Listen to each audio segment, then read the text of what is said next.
everybody want to sit back and bullshit. I ain't with that. I want all the Bible back. And when I tell you the time, I better get them motherfuckers back.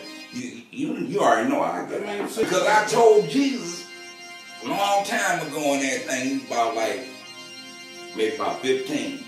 I was telling them and shit, he trying to be nice with everybody and everything like that. And I was like, just like I told him out there, the punk ass nigga Judas and shit. When I see his ass, I'm fucking him up. Because I told him, I told the nigga, I told Jesus then that he wasn't no good. He gonna get hollered at. You know what I'm saying? I can't wait to see the motherfucker.